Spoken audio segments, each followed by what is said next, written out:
കേരളത്തിൽ മതതീവ്രവാദത്തിന് സംഘടിത രൂപം നൽകിയ സംഘടനയാണ് ജംഇയ്യത്തുൽ ഇഹ്സാനിയ. മൗലവി ചേകന്നൂരിൻ്റെ വധമാണ് ഇവർ സംഘടിതമായി ആദ്യമായി നടപ്പാക്കിയതെന്നു കരുതപ്പെടുന്നു. തുടർന്ന് 90കളിൽ നടന്ന ഒട്ടേറെ RSS-BJP പ്രവർത്തകരുടെ വധത്തിനു പിന്നിൽ ഇവരുടെ കരങ്ങളാണെന്നു തെളിഞ്ഞു. പിടിക്കപ്പെടുമെന്നായപ്പോൾ ജംഇയ്യത്തുൽ ഇഹ്സാനിയ പിരിച്ചുവിട്ട് നേതാക്കൾ വിദേശത്തേക്ക് കടന്നു. ഇവർ പ്രതികളായ കേസുകൾ ഒട്ടേറെയാണ്. ജംഇയ്യത്തുൽ ഇഹ്സാനിയ അടക്കം വിദേശ പണം പറ്റുന്ന 6 മതമൗലിക സംഘടനകൾ സംസ്ഥാനത്ത് പ്രവർത്തിക്കുന്നുണ്ടെന്ന് മന്ത്രി TK രാമകൃഷ്ണൻ 1996 നവംബറിൽ നിയമസഭയിൽ പ്രസ്താവിച്ചതോടെയാണ് ജംഇയ്യത്തുൽ ഇഹ്സാനിയയെക്കുറിച്ചുള്ള കൂടുതൽ വിവരങ്ങൾ പുറത്തുവന്നത്. അൽ-ഉമ്മ, NDF, Islamic defence movement, RSS, VHP എന്നിവയാണ് മന്ത്രി പറഞ്ഞ മറ്റു മതമൗലിക സംഘടനകൾ. 31 വർഷം മുമ്പാണ് മതപ്രഭാഷണത്തിനെന്ന പേരിൽ രാത്രി ചേകന്നൂർ മൗലവിയെ കൂട്ടിക്കൊണ്ടുപോയത്. പിന്നീട് അദ്ദേഹം തിരിച്ചു വന്നില്ല.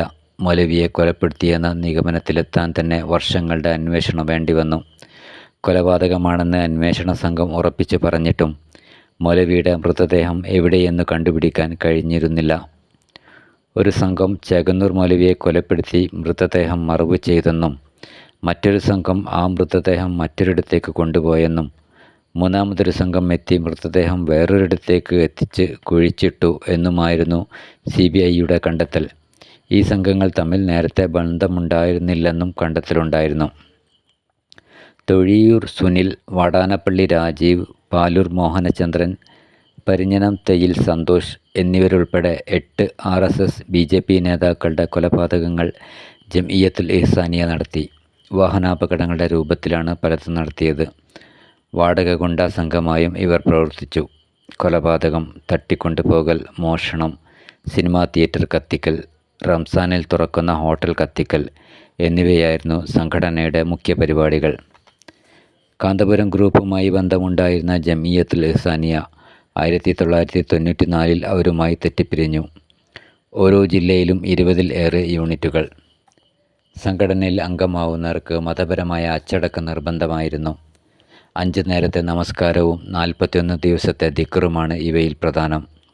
ദിക്ർ കഴിഞ്ഞാൽ ചെയ്യുന്ന കുറ്റങ്ങൾ പോലീസ് കണ്ടുപിടിക്കില്ലെന്നാണ് നേതാക്കൾ അനുയായികളെ വിശ്വസിപ്പിച്ചിരുന്നത്. പല കേസുകളും തെളിയാത്തത് ഇതുമൂലമാണെന്ന് തെറ്റിദ്ധരിപ്പിക്കാനും നേതാക്കൾക്കായി. സംഘപരിവാറിനെയാണ് ജംഇയ്യത്തുൽ ഇഹ്സാനിയ മുഖ്യ ശത്രുക്കളായി കണ്ടിരുന്നത്. Saidalavi Anvari, doctor P. സുബൈർ എന്നിവരായിരുന്നു കുറ്റകൃത്യങ്ങൾക്ക് നേതൃത്വം കൊടുത്ത നേതാക്കൾ. മേപ്പയൂർ പള്ളിയിൽ നിന്ന് ബോംബ് കണ്ടെടുത്തതിന് പിന്നിലും 1996 വേങ്ങരക്കടുത്ത് പറപ്പൂർ കടലുണ്ടിപ്പുഴയിൽ നിന്ന് 90 പൈപ്പ് ബോംബുകൾ കണ്ടെടുത്ത കേസിലും ജംഇയ്യത്തുൽ ഇഹ്സാനിയയുടെ പ്രവർത്തകരായിരുന്നു പ്രതികൾ. സിനിമ ഹറാമാണെന്നും അതിനെ ആരും കാണേണ്ടെന്നുമുള്ള തീവ്ര നിലപാടെടുത്ത് മലപ്പുറം ജില്ലയിൽ 20ഓളം സിനിമാ തിയേറ്ററുകൾ സിഗരറ്റ് ബോംബ് വെച്ച് കത്തിച്ചതും ജംഇയ്യത്തുൽ ഇഹ്സാനിയ തന്നെ. തുടക്കം കോട്ടക്കൽ രാഗം തിയേറ്ററിലായിരുന്നു. തുടർന്ന് മോങ്ങം കവിത, മഞ്ചേരി ജിഷ, താനൂർ ഉണ്ണിയാലിലെ കവിത എന്നിങ്ങനെ ഒട്ടേറെ സിനിമാ ടാക്കീസുകൾ കത്തിച്ചാമ്പലായി. വിദേശത്തുള്ള ചിലരുടെ സഹകരണത്തോടും കനത്ത സാമ്പത്തിക സഹായത്തോടും കൂടിയാണത്രേ ഈ സംഘം പ്രവർത്തിച്ചത്.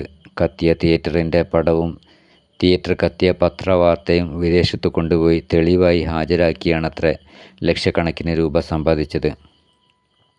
3-4 വിൽസ് സിഗരറ്റ്, അതിനു താഴെ ഫിൽറ്ററിന് മുകളിലായി വലിയ തീപ്പെട്ടിക്കൊള്ളികൾ ചുറ്റി അടുക്കി അതിനുള്ളിൽ എറിഞ്ഞാലുയരുന്ന രീതിയിൽ കനവും വെച്ചുകെട്ടി ഉണ്ടാക്കുന്നതാണ് സിഗരറ്റ് ബോംബ്. കത്തിച്ച സിഗരറ്റുകൾ കത്തിയെരിഞ്ഞു വരുമ്പോൾ തീപ്പെട്ടിക്കൊള്ളികൾ ഓരോന്നായി പാളിക്കത്തും. അതോടെ ഉണങ്ങിയ ഓലമേൽക്കൂരയിൽ തീ പടർന്നു പിടിക്കും. ചുരുങ്ങിയ സമയം കൊണ്ട് മേൽക്കൂര കത്തിയമരും. ഇതായിരുന്നു പ്രവർത്തന രീതി.